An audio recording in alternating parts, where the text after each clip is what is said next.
Mon histoire de liberté financière après 65 ans. La question qui a tout changé. Et si je vous disais qu'à 67 ans, après avoir perdu presque tout ce que je pensais avoir sécurisé pour ma retraite, j'ai découvert un chemin vers la liberté financière dont je ne soupçonnais même pas l'existence? Bonjour, chers amis. Je m'appelle Robert, et si vous regardez cette vidéo, il y a de fortes chances que vous approchiez de la retraite, que vous soyez déjà à la retraite, ou peut-être, comme moi il y a 3 ans, que vous fassiez face à l'incertitude financière dans ce qui devrait être vos années dorées.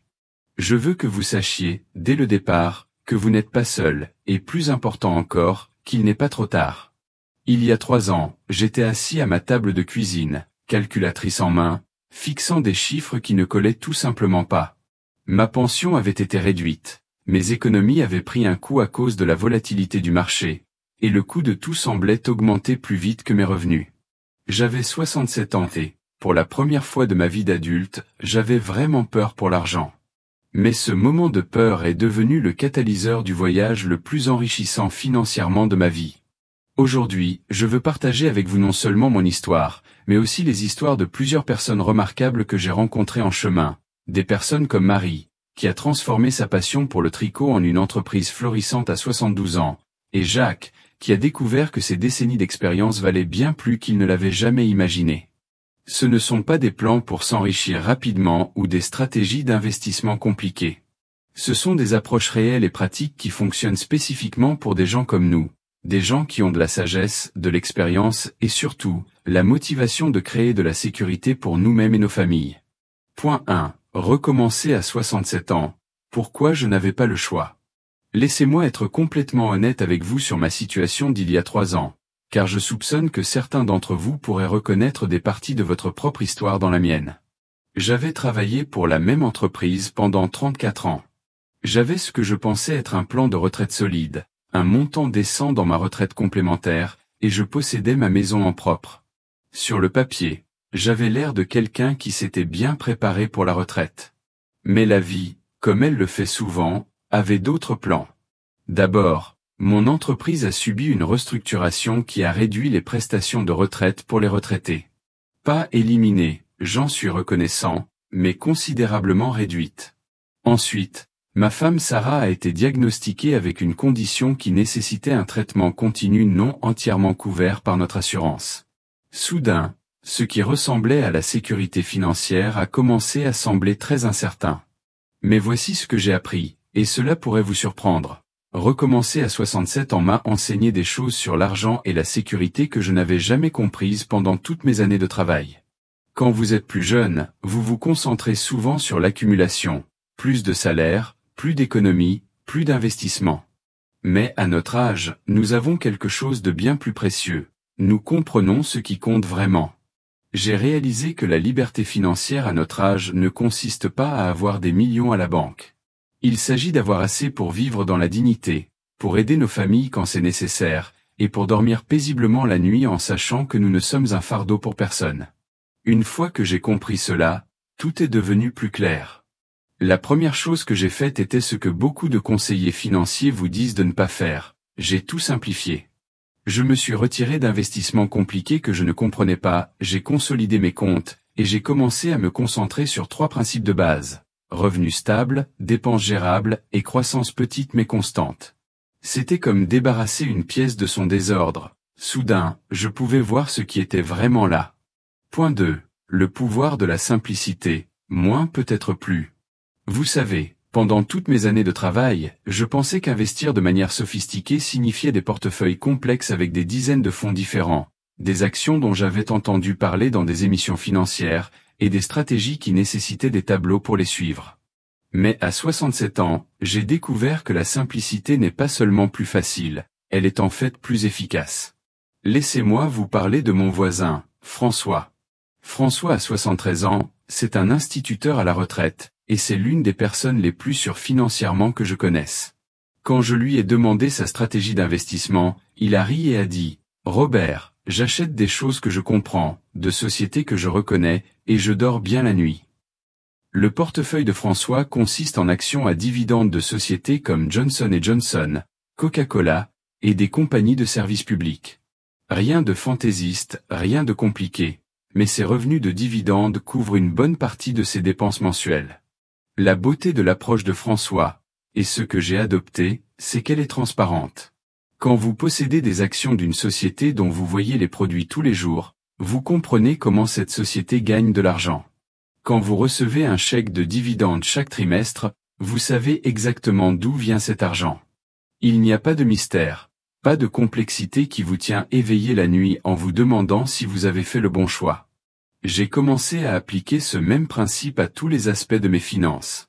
Au lieu de 4 comptes bancaires différents avec des taux d'intérêt et des frais variables, j'ai consolidé vers un compte courant principal et un compte d'épargne au rendement. Au lieu de 6 cartes de crédit différentes avec différents programmes de récompense, j'ai gardé une carte que je paie entièrement chaque mois. Au lieu d'essayer d'optimiser chaque euro pour un rendement maximal, je me suis concentré sur la création d'un système si simple que je pouvais le gérer complètement par moi-même. La tranquillité d'esprit que cela a apporté était incroyable. Pour la première fois depuis des années, je comprenais exactement où était mon argent, où il allait, et ce qu'il rapportait. Et vous savez quoi? Ma position financière a commencé à s'améliorer presque immédiatement, non pas parce que je gagnais des rendements considérablement plus élevés, mais parce que je ne perdais plus d'argent en frais, pénalités et mauvaises décisions basées sur la confusion.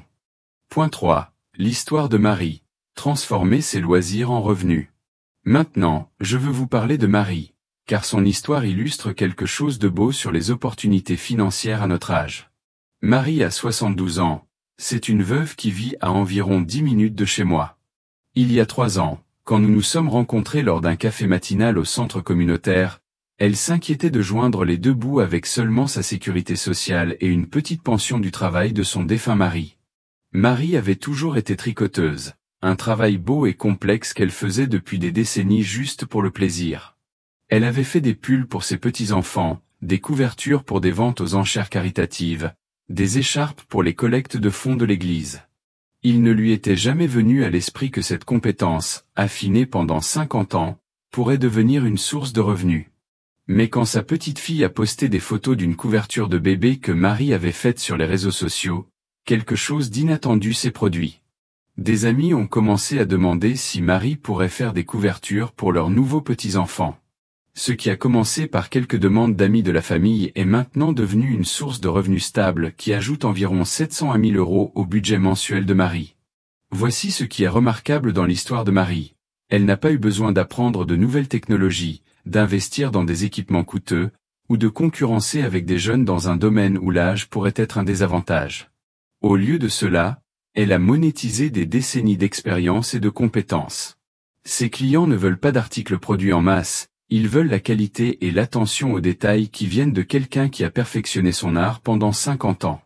Le succès de Marie m'a inspiré à regarder mes propres compétences différemment.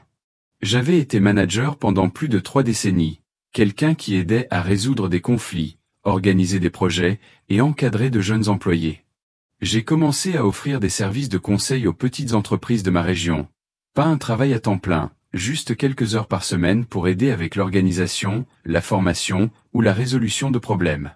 C'est un travail que j'aime vraiment, il utilise des compétences que j'ai développées toute ma vie, et il fournit des revenus à la fois significatifs et gérables. La leçon ici n'est pas que tout le monde devrait créer une entreprise à la retraite. La leçon est que nous avons une valeur que nous ne reconnaissons souvent pas. Notre âge n'est pas un handicap, c'est un atout. Nous avons de la patience, de l'expérience, du jugement, et des compétences qui ne peuvent pas être enseignées à l'école ou apprises dans des vidéos YouTube. Point 4. L'approche sécurité d'abord qui fonctionne vraiment. Laissez-moi partager quelque chose qui pourrait aller à l'encontre de la sagesse conventionnelle, mais qui m'a remarquablement bien servi. À notre âge, protéger ce que nous avons est bien plus important que d'essayer de le faire croître agressivement. J'ai appris cette leçon de mon ami Jacques, qui a 69 ans et a passé sa carrière comme ingénieur.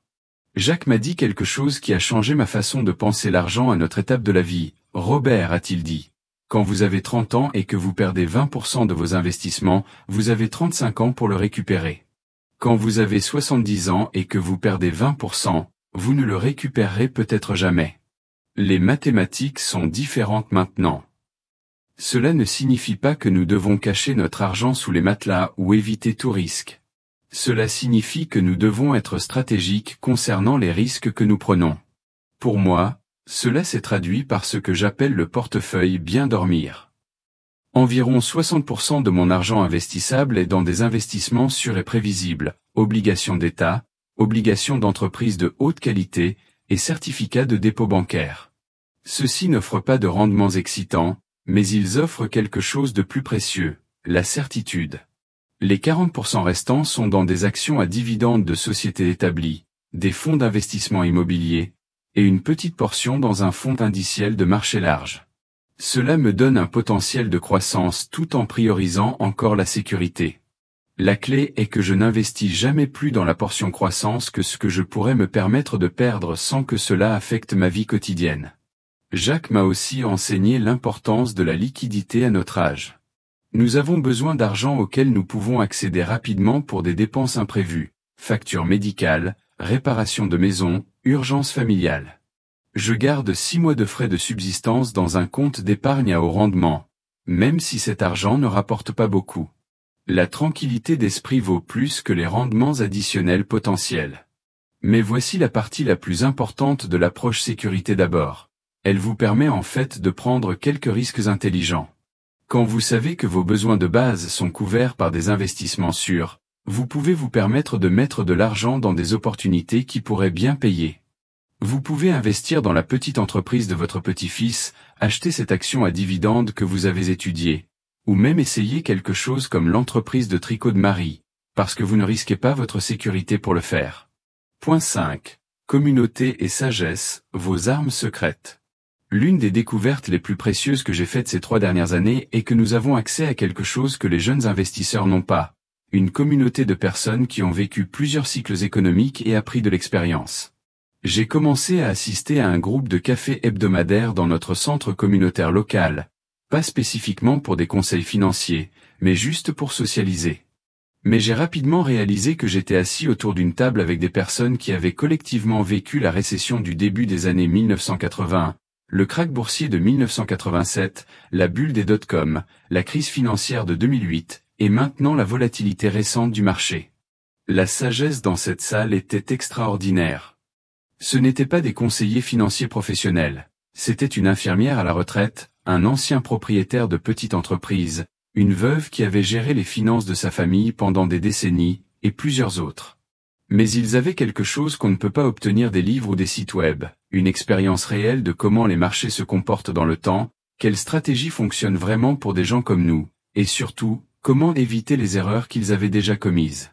De Thomas, l'ancien propriétaire de petite entreprise, j'ai appris l'importance de diversifier non seulement les investissements, mais les sources de revenus.